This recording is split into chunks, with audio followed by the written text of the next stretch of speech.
Discovery of Maharashtra news में आप सभी का स्वागत है। मैं सिराज शेख। इस वक्त हमारे साथ है AIMIM के पदाधिकारी तारिक शेख जी।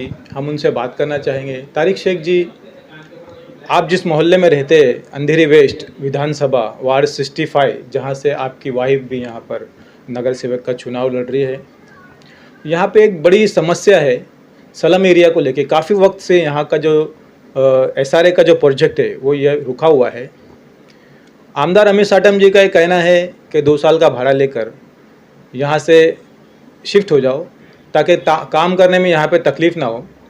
तो और मोहसिन हैदर जी का ये कहना है, जो माजी नगर सेवक है कांग्रेस के, उनका ये कहना है कि पहले गरीबों को बसाया जाए फिर तोड़ा जाए। तो आप भी यहाँ पे काफ़ी वक्त से आपका बचपना यहाँ पे गया है, तो हम आपकी भी राय जानना चाहेंगे। काफ़ी यहाँ पे घर भी है आपके, कि आपका क्या कहना है, आपकी क्या सोच है। सबसे पहले तो आपके चैनल के माध्यम से मैं सबको सलाम करना चाहूँ। अस्सलाम वालेकुम, जय हिंद जय भीम। सिराज भाई, जैसा आपका क्वेश्चन है कि SRA 2004 में जब यहाँ पे SRA आया था, दर्शन डेवलपर जब यहाँ पे आया था, तो यही जो आज राजनीति कर रहे हैं SRA के ऊपर, जो अपना लोग डेवलपमेंट सब छोड़ दिए, इन लोगों ने कितना फंड क्या किए और आज आ गए लोग SRA पे। तो मैं आपको बताना चाहता हूँ कि SRA में ना मोहसिन हैदर का यहाँ पे कोई घर है ना अमीर साटम का यहाँ पे कोई घर है। यहाँ पे इन लोगों की राजनीति के चक्कर में जो नीचे कार्यकर्ता लोग जो जुलझ रहे इस चीज़ों को लेके, जैसा इसके पहले का जो जितना भी स्कीम हुई, ये कांग्रेस के राज्य में हुई। MLA भी कांग्रेस का, MP भी कांग्रेस का, और ये खुद नगर सेवक मोहसिन हैदर कांग्रेस का। तो मैं जो मोहसिन हैदर ये बार बार SRA के नाम पे जो ब्लैकमेल कर रहे हैं लोगों को, इमोशनली जो लोगों को अपनी तरफ खींचने की कोशिश कर रहे हैं, तो मैं सबसे पहले आपके चैनल के माध्यम से बताना चाहता हूँ कि इतिहास गवाह है। जब मैं बचपन से लेके आज अल्हम्दुलिल्लाह मैं 38-39 रनिंग हूँ, जब मोहसिन हैदर ने जो भी SRA में पैर रखा है, वो लोगों का SRA से लेके घर से लेके हर चीज़ से उन लोग का भ्रष्ट हो चुका है। इन लोग खुद पैदल हो चुके हैं, जिसका एग्जाम्पल मैं आपको देना चाहूँगा। सुपरा स्टेट जो डॉक्टर्स की जो प्रोजेक्ट है, जो डॉक्टर की साइड है, वो आज तक का लोग सड़ रहे हैं। कैम्प यहाँ पे गिर रहा है, यहाँ पे कैम्प गिरने की हालत में, कभी भी कोई भी हादसा हो जाएगा। उसके बाद में आप आमना के उधर का ले लो, आज तक का लोग राम मंदिर में सड़ रहे हैं। इनका ऐसा बताना है कि भाई वो आमीन पटेल साहब, हाँ आमीन पटेल साहब थे कांग्रेस के, और इनका बोलना है कि वो बाबा सिद्दीकी जो मरहूम है, उनका बोलना है कि भाई वो उनके वो वहाँ पे वो काम कर रहे थे। बाबा सिद्दीकी की बात की आपने कि बाबा सिद्दीकी के ऊपर जो फायरिंग हुई, उनकी जान गई उसमें, तो मोहसिन हैदर के परिवार का भी एक कहना है कि वो हादसा कहीं हमारे साथ भी हो सकता है। इसके लिए क्या बताना चाहिए? सबसे पहला बाबा सिद्दीकी जो है मरहूम, अल्हम्दुलिल्लाह वो एक अच्छे सोशल वर्कर भी थे, कांग्रेस एक जुझारू नेता भी थे वो। और उन्होंने जो बैंड्रा में जो लोग उनसे जुड़े हुए थे, उनको पता है कि वो बाबा सिद्दीकी जब गए यहाँ से, जो अल्लाह की तरफ से मौत नहीं थी, वो एक प्लानिंग जो भी चीज़ थी जिस वजह से वो गए। बाकी मैं जो आज ये बाबा सिद्दीकी का जो परिवार नाम ले रहा है, मुझे पूछना है कि बाबा सिद्दीकी का जब इंतकाल हुआ, जो भी एक्सीडेंट से जो फायरिंग से उनकी डेथ हुई, आज ये परिवार जो 3 दिन से उनके नाम पे रोटी सेक रहा है, तो ये परिवार का तीनों में से कोई भी सदस्य बाबा जी के लिए, मैं खुद लीलावती गया था। मैं लीलावती गया था, मेरा भाई जिशान भाई जो मेरा, हम लोग साथ में यूथ कांग्रेस में साथ में था, जिशान सिद्दीकी, मैं उससे भी जाके मिला।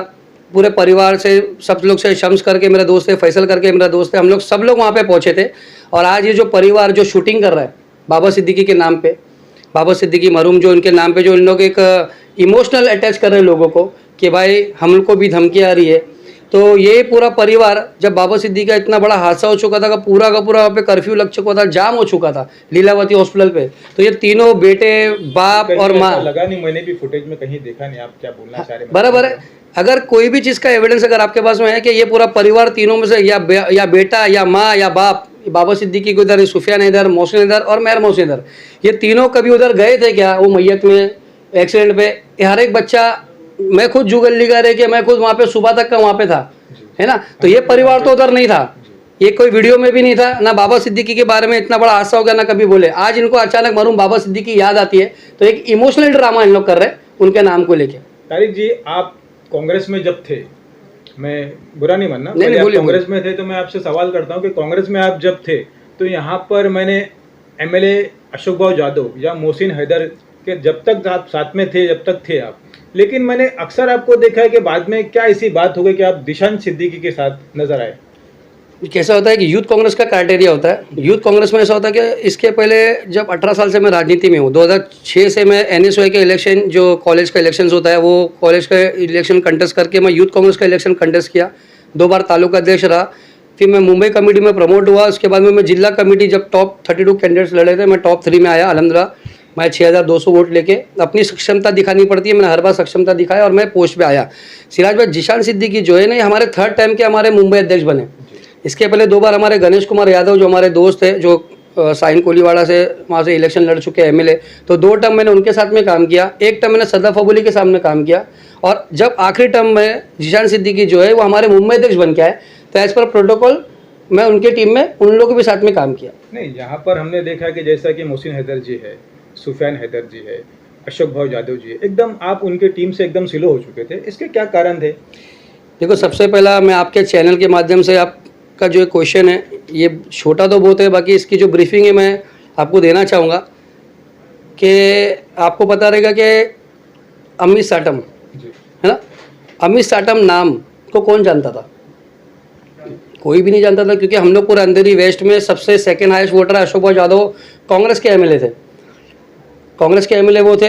अमित साटम अचानक एक 62 वार्ड में कॉर्पोरेटर का इलेक्शन लड़ते हैं, नगर सेवक बन के आए। अचानक 6 महीने में हमारे कुछ कौम के रेबर, जो रेबर करके रेबरी का नाम लेके जो चोला ओढ़ के बैठे हुए, जो दलाली कर रहे हैं कांग्रेस पार्टी की, कांग्रेस पार्टी को ख़त्म करने की दलाली, तो यही आदमी ने, जब भाव का अशोक भाव यादव का जब एमएलए का इलेक्शन आया, और सेम टाइम पे जब 6 या 7 महीने के बाद में अमित साटम जो ये इलेक्शन खुद एमएलए का कंटेस्ट करने के लिए आया, तो मैंने ये देखा कि जब मैं ऑफिस पे गया, तो मैं नाम भी लेना चाहूँगा, मेरे को मैं मजलिस पार्टी में मैं किसके बाप से भी नहीं डरता हूँ। और मेरा जो बैकअप है, मेरा जो अब्बा है ना, वो हम लोग का परिवार किससे डरा ना हमारा खानदान किससे डरता है। तो आज जो इन लोग इनडायरेक्टली धमकियाँ दे रहे हैं चीज़ों की, आपको खुद को पता चल रहा रहेगा कि इन लोग क्या क्या भौकड़ाए हुए। तो मैं आज इन लोग के कुछ पर्दे आपको फाश करना चाहता हूँ। ये अमित साटम, ये बहुत बड़ा एक शैतान है। आपने अजूबा पिक्चर देखे? अजूबा पिक्चर बचपन में हम लोग बच्चे लोग ने तो बहुत देखे। ये शैतान को अगर किसने जन्म दिया है, वो जन्म देने वाला सिर्फ और सिर्फ मोहसिन हैदर है। क्योंकि अजूबा पिक्चर में एक शैतान आपको देखता रहेगा, एंडिंग में एक लेटा हुआ रहता है, एक जो खंजर लेके आता है, एक खंजर लेके जो आदमी, वो खंजर जो उसके शैतान के यहाँ पे जो माथे में डालता है, जब वो शैतान जागता है ना, वो अजूबा पिक्चर का एक सीक्वेंस याद रहेगा आपको। तो वो जो खंजर लेके जो आया था ना अमित साटम को और बीजेपी पार्टी को, यहाँ पे एक बीजेपी की बी टीम बन के, वो सिर्फ और सिर्फ मोहसिन हैदर था। देखिए, आपका ये आरोप है, आरोप नहीं, ये मैं हाँ, ये आरोप नहीं, ये मैं आपको क्लियर कर रहा हूँ, ये आरोप नहीं है, मैं आगे भी क्लियर करूँगा आपको। यही जो खंजर लेके जो आदमी आके वो सोए हुए शैतान को, जिसके अंदर रिवेश में कुछ भी नहीं था, क्या भी नहीं था, वो आदमी को आके खंजर डाल के उसको उठाया गया। मैं इसका एग्जाम्पल नहीं, आपको हकीकत बता रहा हूँ।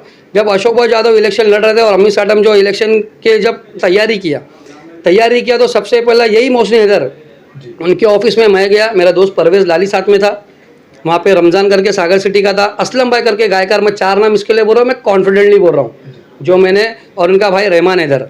मैं ऑफिस में गया कि पता चला कि भाई अशोक भाव यादव के वहाँ से मतलब टीम को इकट्ठा करना है, तो मोहसिन भाई बुला रहे, तो मेरे को परवेज करके मेरा दोस्त है लाली, उसने मेरे को बुलाया। मैं वहाँ पे गया, मैंने देखा कि भाई वहाँ पे इन लोग मनसे का काम, हर एक को बुला रहे अपने कार्यकर्ता को, और मनसे का काम करा रहे।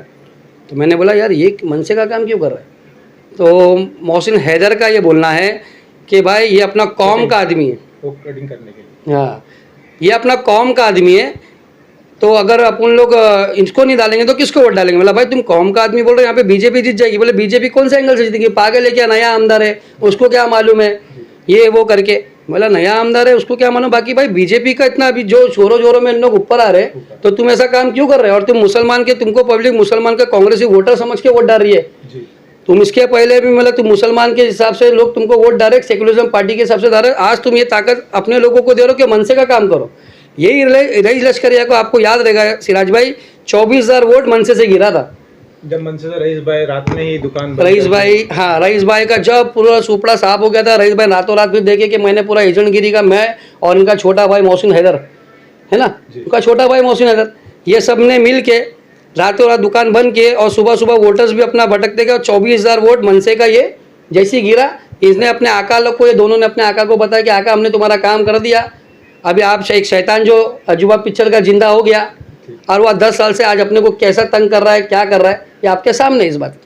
अब यहाँ पे कभी आपने कांग्रेस पार्टी के लिए टिकट की कभी आपने उम्मीद की थी, कभी मांगा था टिकट आपने कांग्रेस पार्टी से? सिराज भाई, आज मैं आपको बताना चाहता हूँ कि कोई भी आदमी, कोई भी कार्यकर्ता अगर कोई पार्टी में आता है तो वो चाहता है कि भाई मैं उस पार्टी में कितना सक्षम हूँ, मैं अपने आप को दिखाऊँ। कई हज़ार कई लाखों कार्यकर्ता आते हैं कोई भी पार्टी में, XYZ।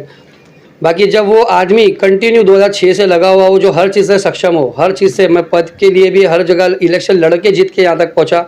मैंने ऑफिस मेरा 12 साल से है। सुफियान हैदर का ऑफिस अगर किधर पे हैगा तो बताओ, सुफियान हैदर का ऑफिस आपको मिलेगा ओटोमोन होटल पे, उसकी हुक्का पार्लर जो नशे का कारोबार करता है वो। आज से नहीं, कई ज़माने से ये भी कारोबार है इनका। इनका होटल भी इनको जो वर्सोवा में है, किसी दिन में लाइव चलना आप उधर, ये किसका होटल है, क्या है, ये खुद नशों का। आपने पार्टी कांग्रेस पार्टी से टिकट कितनी बार मांगा?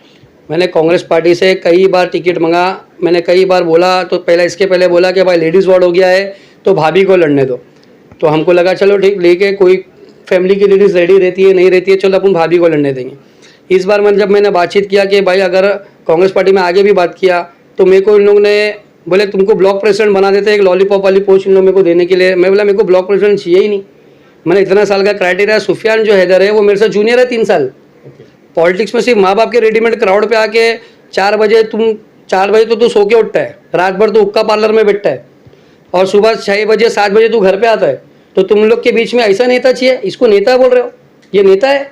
अभी इस बार भी कांग्रेस ने परिवारवाद, लोगों का ऐसा कहना है कि परिवारवाद हुआ है, यहाँ पर दोनों एक ही परिवार को वार्ड 65, 66 की सीट मिली है, उसके लिए क्या कहना है? ये परिवारवाद तो है ही, बाकी इन लोग का और बहुत बड़ा प्लान है। ये मोहसिन हैदर फैमिली, सुफियान हैदर, मेहर मनोज हैदर, इन लोग का बहुत बड़ा प्लान है। जैसा इसके डैडी ने जो यहाँ से जू गली से लेके BMW तक जितने SRA का हाल देखो, इनका कौन था कॉर्पोरेटर, इनका डैडी था, ठीक है। मैं मोहसिन हैदर जो कॉर्पोरेटर थे, उसके बाद में आपने देखे रहेंगे कि पूरी स्कीम रखड़ी पड़ी है। कॉर्पोरेटर ये कईयों को कसम खाए, कुरान की कसम खाए, अजमेरी मस्जिद की बिल्डिंग के वहाँ पे भी कसम खाए कि भाई ये बिल्डर मेरा दोस्त है, तुम लोग का भला करेगा। सामने भी राम मंदिर में लोग आज परेशान है, उन लोग को भी आज देखो परेशानी है। ये बोले बिल्डर नारियल फोड़े, ये सब जगह बिल्डरों के साथ में खड़े। ये इज्तिमाई शादी में इनके पास में कितने सहाना ग्रुप के चेक आए, कौन से चेकों से शादी हुई, कहाँ से कैश आया। तो इसी तरह यूबीटी में भी ऐसी हुआ है, परिवारवाद हुआ है। कहीं ना कहीं यूबीटी शिवसेना की तरफ से भी यहाँ पर एक ही परिवार के 2-3 लोगों को टिकट दिया गया है, तो उसको लेके क्या कहना चाहेंगे? यूपीटी में भी आप देखे रहेंगे कि किधर बेटी लड़ रही है, किधर भांजा लड़ रहा है, किधर फुप्पी का लड़का लड़ रहा है, किधर चाचा की। पहली बार ऐसा इतिहास में हुआ है कि यूबीटी के जितने भी कैंडिडेट है, मैंने तो सुना था कि यूबीटी में भी प्रोटोकॉल है कि भाई पहले तुमको घट प्रमुख, शाखा प्रमुख, उप शाखा प्रमुख, ऐसा प्रोटोकॉल करते करते 3 साल रगड़ते आना पड़ता है। बाकी यहाँ तो पूरा पैराशूट से लैंडिंग चालू हो गई। 12 दिन में लोग आए और 15 तारीख के बाद में वापस चले जाएंगे। तारिक जी, इस तरह अगर परिवारवाद चलता रहा तो पार्टी के अंदर जो कार्यकर्ता है, महिला कार्यकर्ता है, पुरुष कार्यकर्ता है, तो ये लोग आगे किस तरह बढ़ेंगे? मैं आपको ये बोलना चाहता हूँ कि भाई मैं सबको ये बोलूँगा कि कब तक का अपन, एक लोकल डायलॉग है कि घर का खा के मामू की बकरी चलाएंगे। ये वर्ड अच्छा नहीं है बोलने के लिए, बाकी मैं लोकल हूँ तो मैं इसके लिए बताऊँगा कि कई साल अपन ने मोहसिन हैदर को वोट डालते गए 20-26 साल से नगर सेवक बना दिए। फिर अपनी बीवी को लेके आके बिठा दिए, बीवी भी वोट पे वोट मांग रही है। उसके बाद में 8 साल से मोहसिन हैदर किधर दिखा होगा तो बताओ। आज सिर्फ BMC साल में सिर्फ जा रहा है झोल के लिए। और मैं आपके चैनल के माध्यम से बोलना पाऊंगा कि ये जितने बार भी जो भी प्रोजेक्ट में गया है वो प्रोजेक्ट निस्तो नाबूद हुआ है।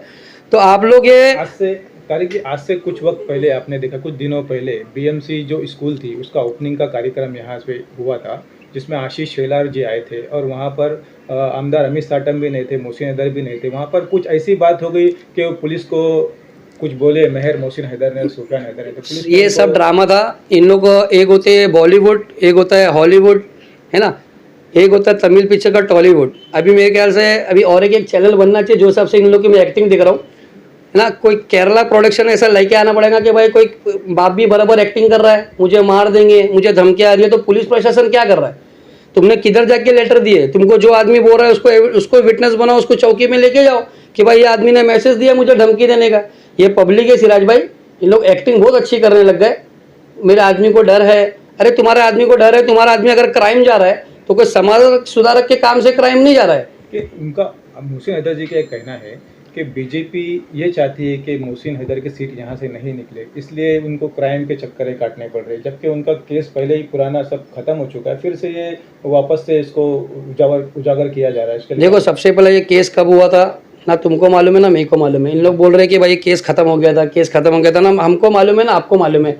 अगर केस वापस भी हुआ है तो भाई तू अगर सही है, अगर तेरे दो बाप नहीं है, एक बाप का नाम हैदर, एक बाप का नाम अमानुल्लाह खान नहीं है, वो पासपोर्ट पे तुम साबित करके आ जाओ, वो तुम्हारा पर्सनल है। वो तुम अगर 3 जगह पैदा हुए हो, तुम्हारे पास में 3 सर्टिफिकेट है, एक केरला का सर्टिफिकेट है तुम्हारे पास में, एक मुंबई का सर्टिफिकेट है तुम्हारे पास में, और एक अंधेरी में जो तुम्हारे सास ससुरे रहते थे वहाँ का सर्टिफिकेट है तुम्हारे पास में, तो तुम क्राइम में जाके साबित करो। उसमें हम लोग आम वोटर्स, कितने साल पुराना मैटर होगा ये मेरे ख्याल से जो कंप्लेंटर लोग ने इनके पीछे कंप्लेंट किया रहेगा, तो तुम साबित करो, तुम्हारा पर्सनल इशू है, ये हम लोग का क्या इशू है इसमें। मोहसिन हैदर जी का कहना है कि पुराने मुद्दे थे, पुराना मैटर था, इलेक्शन के नजदीक इसको उजागर करने का क्या खास है?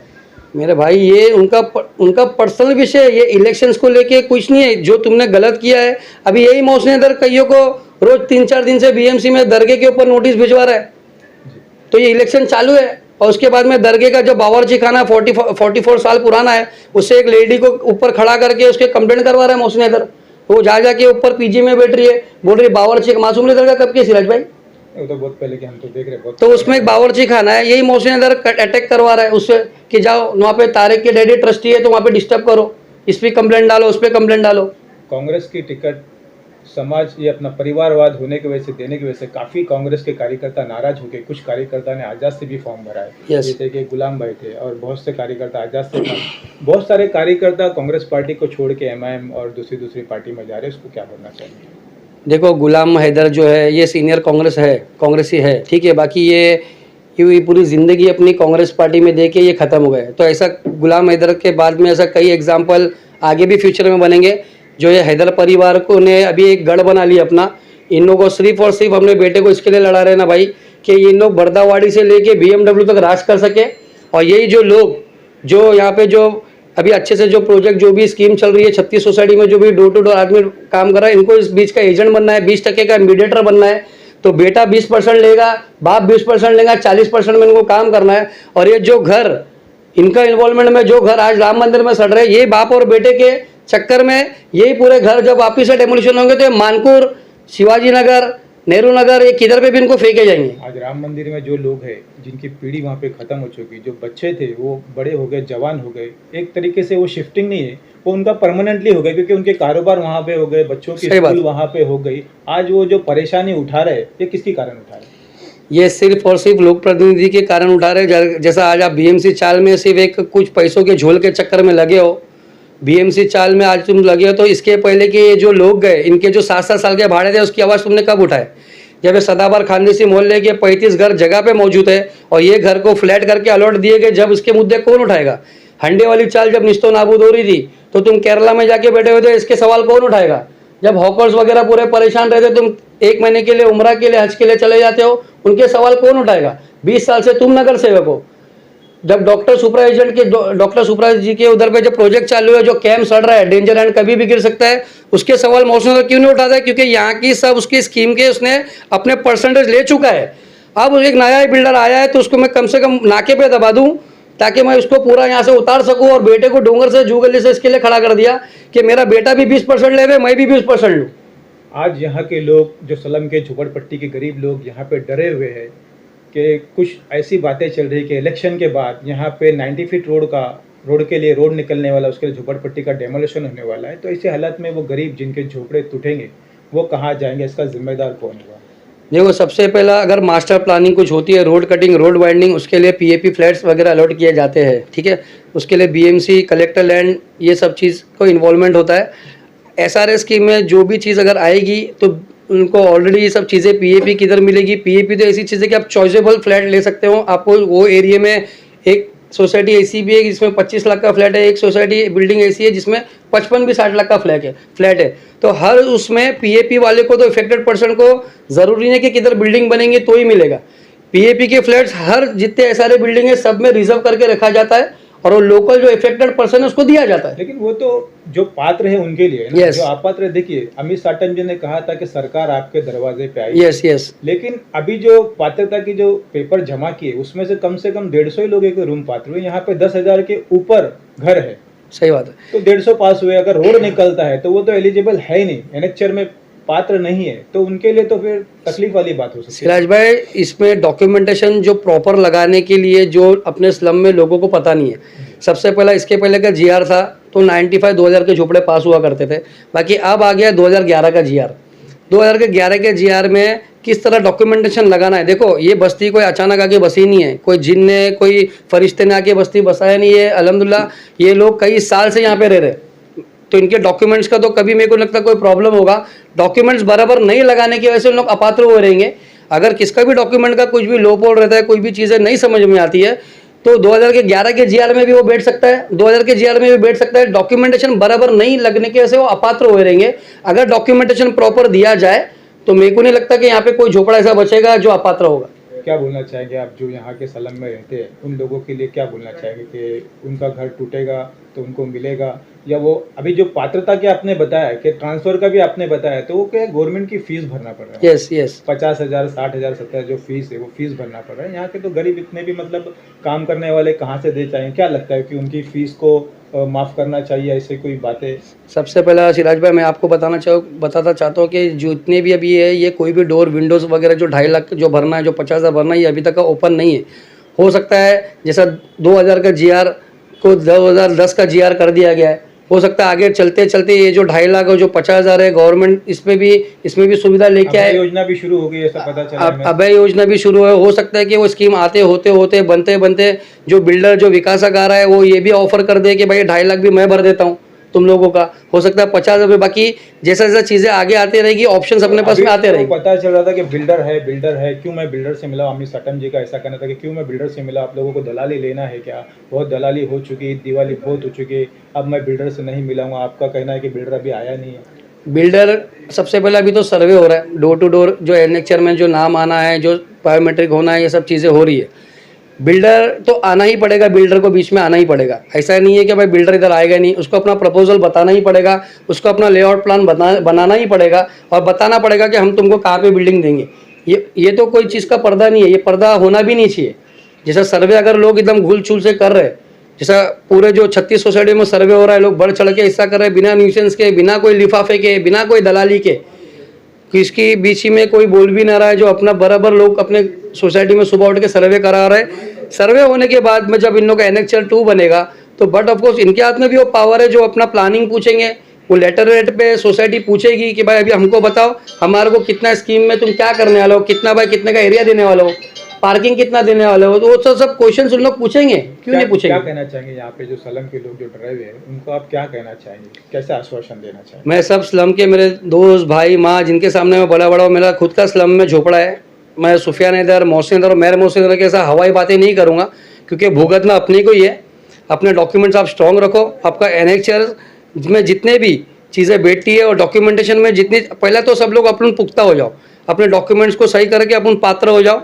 उसके बाद में स्लम भी यही है, अपन भी यही है और अपन कहीं यहाँ से उजड़ के जाने वाले हैं नहीं इंशाल्लाह। क्या कहना चाहेंगे एमआईएम के तरफ से? आपकी वाइफ यहाँ पे नगर सेवक का चुनाव लड़ रही है, लोगों को क्या कहना चाहेंगे, क्या काम आप करोगे? सबसे पहले तो अल्हम्दुलिल्लाह मैं इस पार्टी का शुक्रगुजार हूँ और असद साहब, अकबर साहब और एएमआईएम पार्टी, वारिस भाई, फारूक शाब्दी भाई, ये सबका मैं शुक्रगुजार हूँ कि इन लोगों ने मेरी 18 साल की जो मैं कांग्रेस में मेहनत किया और ये मेहनत देखते हुए 1 महीने के अंदर इन लोगों ने मेरे को वार्ड नंबर 65 का कंटेस्ट बना के, उनको पता है कि तारेक लोकल मुद्दे भी जानता है और मेरा ऑफिस 12 साल से यहाँ पे मौजूद है। मैं कोई दूसरे नेता के ऐसा बात नहीं करूँगा कि खुद जो एंक्रोचमेंट करी हुए टेरिस पे बैठते हुए कई लेडीज जो बुढ़े बुजुर्ग ऊपर चढ़ भी नहीं सकते, ना लाइट के वांदे, फैन के वांदे हो चुके इनकी खुद की एम्बुलेंस सर्विस आज 2,000-3,000 रुपया लोगों से चार्ज कर रही है।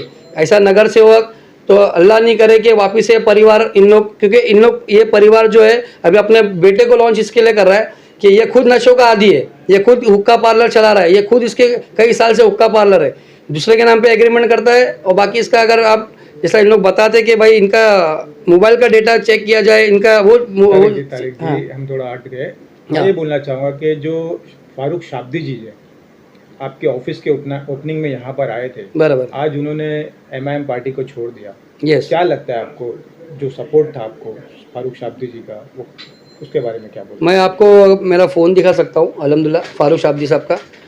फारूक शाब्दी साहब का ऐसा बोलना है कि तारिक बेटा तू लड़, बिंदास लड़, मैं तेरे को साथ में किधर आना चाहता हूँ मैं वहाँ पे आऊँगा, मैं तेरे साथ में रहूँगा, मैं तेरे साथ में हमेशा हूँ, क्योंकि तू जो आया है मुझे मेरा काम देखते हुए, पार्टी का काम देखते हुए, असद साहब अकबर साहब की जो स्पीच है, यही पार्टी है जो हर मुद्दे पे आवाज़ उठा रही है, बुरखे के लिए आवाज़ उठा रही है। ये हमारे कौम के रहबर के सामने पूरी मस्जिदों की अजान बंद हो गई। ये कौम के रहबर ने कभी मस्जिद के लिए आया नहीं, ना कोई ट्रस्ट से मिला, ना डीएन नगर में आके हमारे लिए कोई मस्जिदों के लिए बात किया। तो अल्हम्दुलिल्लाह फारूक भाई ऐसा आदमी है जो बुरखे के लिए भी मुद्दा उठाए, एमआईएम पार्टी ऐसी है जो मस्जिदों के लिए भी मुद्दा उठाई है और वक्फ बोर्ड के लिए भी मुद्दा उठाए। तो ये फारूक भाई का ऐसा है बोलना है कि तारिक मैं तेरे साथ में इंशाल्लाह हूँ और मैं तेरे लिए आऊँगा भी इंशाल्लाह। थैंक यू तारिक जी, बहुत बहुत खुशी हुई आपसे बात करके। Thank you.